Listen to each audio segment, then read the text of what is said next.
dengan mudahnya nanti penguasa mentafsirkan paham atau ajaran mana yang bertentangan dengan Pancasila. Dianggap bertentangan. Kalau misalkan komunis dianggap tidak bertentangan, syariat Islam bertentangan, ini tentu kan menjadi masalah. Bukan hanya untuk hari ini, pasti untuk masa berikutnya. Iya.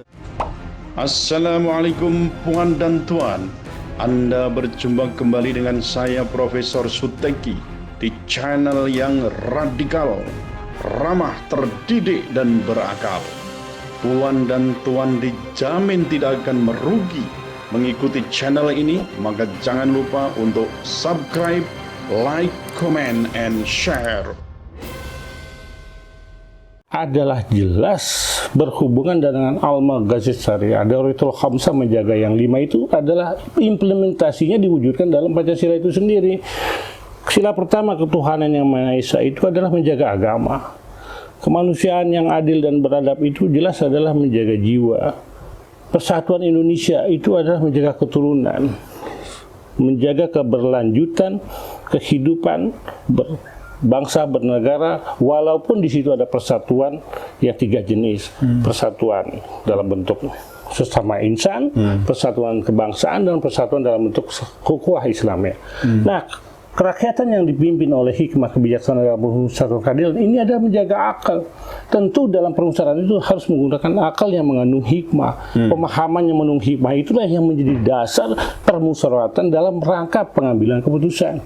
Dan yang kelima, keadilan sosial bagi seluruh Indonesia ini adalah menjaga harta yang halal dan thayyiban yang jadi kebutuhan seluruh warga Indonesia tanpa memandang suku, bangsa, dan ras. Prinsip semacam ini apakah kalau kita lihat ini otak-atik gaduh atau memang tidak ada landasannya? Ada landasannya. Ada kan yang mengatakan, oh ini kan otak-atiknya Bang Khair aja, ini dipas-pasi gitu. Enggak, saya meneliti itu dalam disertasi saya membangun politik hukum sistem ketahanan nasional terhadap ancaman ekspansi ideologi transnasional syairan.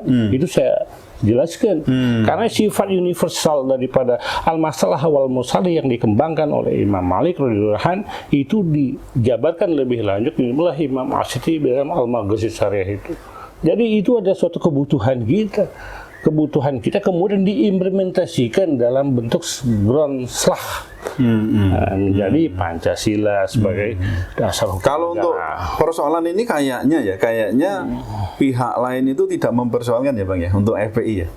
Yang dipersoalkan justru yang tadi, karena melakukan tindakan yang seharusnya dilakukan oleh aparat penegak hukum itu ya, terutama yang mau dimunculkan itu, yang dimunculkan itu. Tapi apakah juga bisa dinilai juga terkait dengan yang tadi kita bicarakan? Tapi kalau kita lihat framing sekarang itu kan sudah mulai menyudutkan perjuangan penerapan syariat Islam. Bukan tidak mungkin siapa saja yang memperjuangkan syariat Islam secara legal konstitusional itu langsung distigma sebagai anti Pancasila. Bukan tidak mungkin.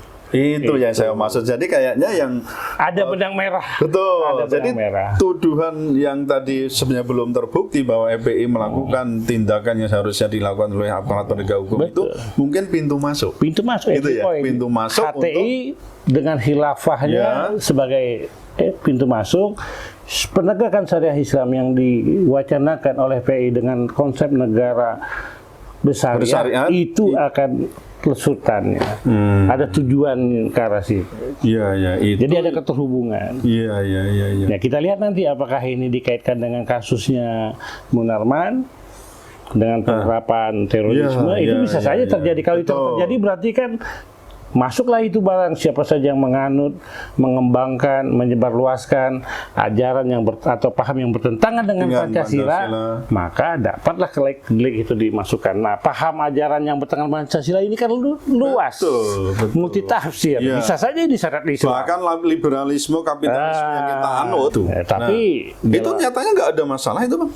Tapi itu tidak masalah. Penerapan Islam jadi masalah kalau kita bicarakan itu karena menyangkut paham ajaran yang bertentangan dengan Pancasila. Sedangkan paham ajaran ini kan tidak ada rumusannya dalam pasal kalau sosialisme komunisme, apalagi yang Marxisme Lenin itu jelas kita. Ada Undang-Undang Nomor 27 tahun 99 yang tentang keamanan negara itu. Betul, yang 107 ya. 107A ya, sorry saya keliru ya. 107 A, B, C, D sampai E itu kan sebenarnya sudah jelas bahwa itu adalah frame yang menyatakan mestinya tidak boleh menganut, menyebarkan. Nah, kalau mengagumi Termasuk mengagumi, pengusahaan. mempromosikan.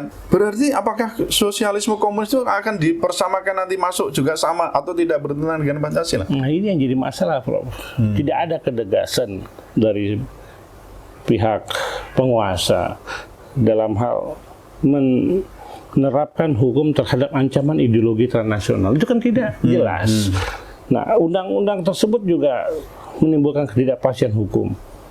Dengan mudahnya nanti penguasa mentafsirkan paham atau ajaran mana yang bertentangan dengan Pancasila. Dianggap bertentangan. Kalau misalkan Pancasila. komunis dianggap tidak bertentangan, syariat Islam bertentangan, ini tentu kan menjadi masalah. Bukan hanya untuk hari ini, pasti untuk masa berikutnya. Iya. Dan itu ada ketidakpastian hukum yang merugikan keadilan hukum Nah, itu lalu sendiri. cara apa, Bang? Itu yang paling tepat untuk menghentikan langkah-langkah yang dengan Islam justru seolah itu memusuhi ya dalam tanda kutip ya, terkesan musuh. Tapi dengan sosialis komunis apalagi yang liberalisme itu kita welcome. Itu Kita kira-kira sudah mengajukan judicial review pada Perpu Ormas, kemudian kehilangan objeknya Betul. menjadi Jadi, undang-undang, undang-undang. uji review lagi ditolak. Nah, bahwa ini loh, kalau menerapkan demokrasi saja mestinya tidak segampang itu membubarkan ormas atau NGO ya, jadi non government organization. ya kalau sekarang kan